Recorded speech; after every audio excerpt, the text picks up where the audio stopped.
Hello students. In previous lecture I have explained you about the classification of industries on the basis of different materials, raw materials, size, ownership, and in second lecture we have done factors affecting industrial location. Now students, industrial regions of the world. In this topic we will learn about different regions of industrial in the world.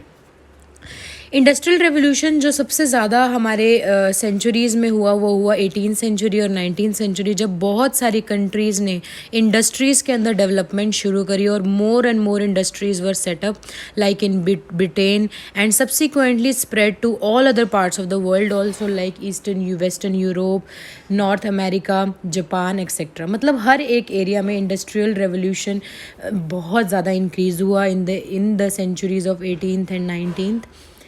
Today there are 5 major industrial regions जो world के अंदर हैं. उनके common features जिनकी हम बात करें तो वो हैं students, the number of industries is located close to each other. Industries आपस में एक दूसरे की हेल्प करती है. किस तरीके से? कुछ इंडस्ट्रीज़ रॉ मटेरियल क्रिएट करती है, कुछ इंडस्ट्रीज़ मैन्युफैक्चरिंग करती है, कुछ इंडस्ट्रीज़ उसकी पैकेजिंग और फाइनल प्रोडक्ट बनाने में हेल्प करती हैं.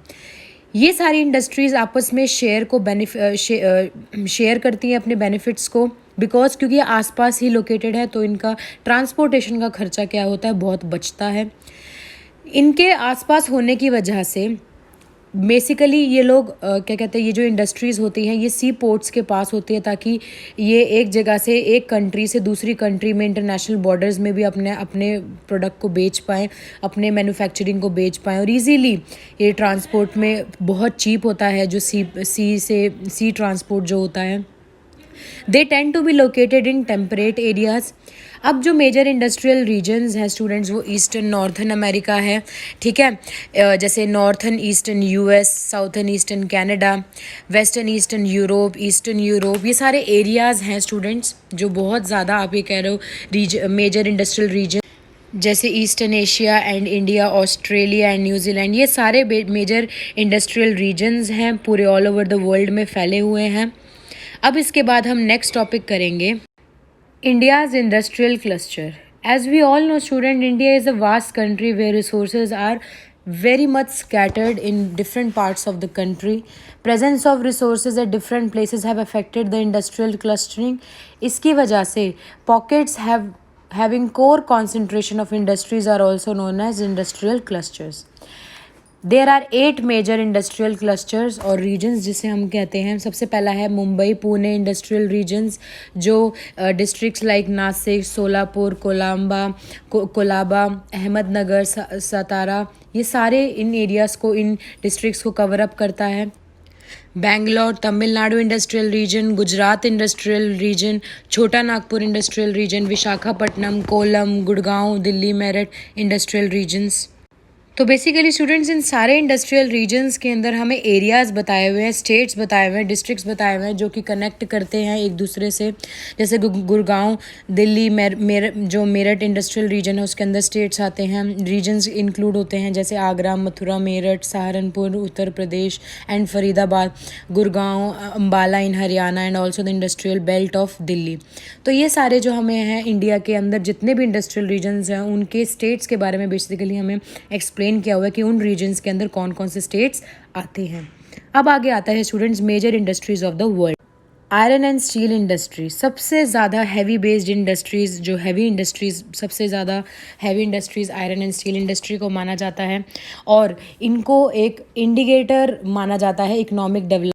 स्टूडेंट्स जो आयरन एंड स्टील इंडस्ट्री है उसे इकोनॉमिक डेवलपमेंट, एक कंट्री का इंडिकेटर की तरह माना जाता है कि एक कंट्री की कितनी इकोनॉमिक डेवलपमेंट हो रही है, plus progress of the nation के लिए भी माना जाता है. प्रोग्रेस ऑफ द नेशन कैसे? कि एक कंट्री कितना प्रॉस्पर कर रही है. क्यों? क्योंकि जो आयरन एंड स्टील इंडस्ट्री है वो थोड़ी हैवी इंडस्ट्री होती है और बेसिकली ये एक फीडर इंडस्ट्री भी कहा जाता है. कि कैसे? क्योंकि ये फीड करती है छोटे छोटे रॉ मटेरियल जो इनके इंडस्ट्री के होते हैं, इट्स प्रोडक्ट्स, जो इसके प्रोडक्ट बनता है वो बहुत सारी अदर इंडस्ट्रीज़ के लिए क्या बन जाता है, रॉ मटेरियल बन जाता है. इसकी कुछ खासियत है, जो कैरेक्टरिस्टिक्स हैं आयरन एंड स्टील इंडस्ट्रीज़ के. It is durable and strong, it can be shaped in various ways. लोहा है, स्टील है, ये बहुत जगह हम डेली यूज़ में काम में आता है हमारे। हम लोग अपने आसपास बनी हुई चीज़ें कितनी सारी देखते हैं, पंखे, फैन से लेके everything. Okay, it can be shaped in various ways, it is easily available, बहुत ही ईजीली अवेलेबल होता है और चीप प्रोडक्शन कॉस्ट होती है।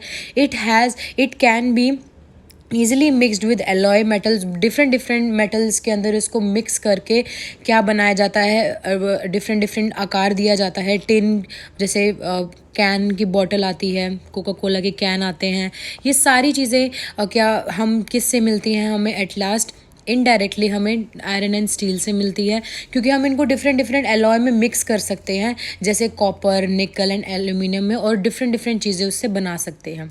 अब प्रोसेसिंग क्या है आयरन एंड स्टील की? रिफाइनमेंट आयरन ओर की जब होती है, रिफाइनमेंट मतलब जब हम उसमें से इम्प्योरिटीज़ निकालते हैं, तो कोल एंड लाइमस्टोन को यूज़ किया जाता है। Coal is used in blast furnaces. Blast furnaces students होता क्या है, ये डायग्राम में आपको सही से समझ में आएगा।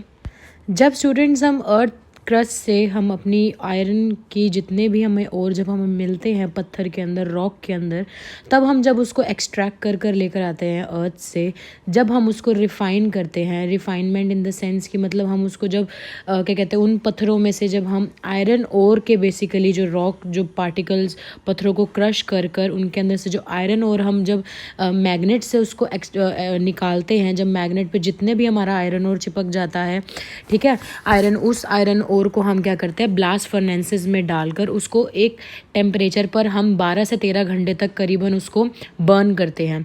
जब वो बर्न करते हैं, burning of coal gives out the heat जो उस ब्लास्ट फर्नेस को चलाता है, रन करता है।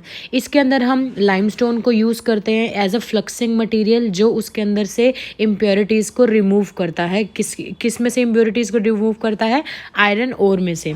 अब जो प्रोडक्ट ऑब्टेन, वहाँ से जो हमें मोल्टन मैग्मा टाइप, मोल्टन मतलब बिल्कुल ही मोल्टन टाइप में जब हमें जो आयरन ओर मिलता है उसे हम बोलते हैं पिग आयरन, जिसको हम फर्दर प्रोसेस करते हैं, जिससे कि हम उसको एक एज अ कास्ट आयरन में, और क्या कहते हैं, एक to obtain cast iron, to wrought iron, और फिर फाइनली हम उससे क्या बनाते हैं, जब वो ठंडा हो जाता है फाइनली उससे हम उससे स्टील एक्सट्रैक्ट कर पाते हैं। This is the basically the procedure of iron and steel. जो आयरन से हम एक आयरन ओर से जब हम finally steel as a final product हम लेते हैं, यही जो फाइनल प्रोडक्ट है वो बहुत सारी इंडस्ट्रीज़ के अंदर क्या होता है, as a raw material use होता है। इसीलिए आयरन एंड स्टील इंडस्ट्री को एज अ फीडर इंडस्ट्री भी माना जाता है, which feeds, that is it feeds its product are used as raw materials by other industries also. अब स्टूडेंट्स लोकेशन के बारे में बताया हुआ है, कहाँ कहाँ आयरन इंडस्ट्रीज है, iron and steel industries in the world में कहाँ कहाँ है। Students, now in next lecture I will further explain you location of iron and steel, and we will in detail I will explain you Tata Iron and Steel companies. Thank you.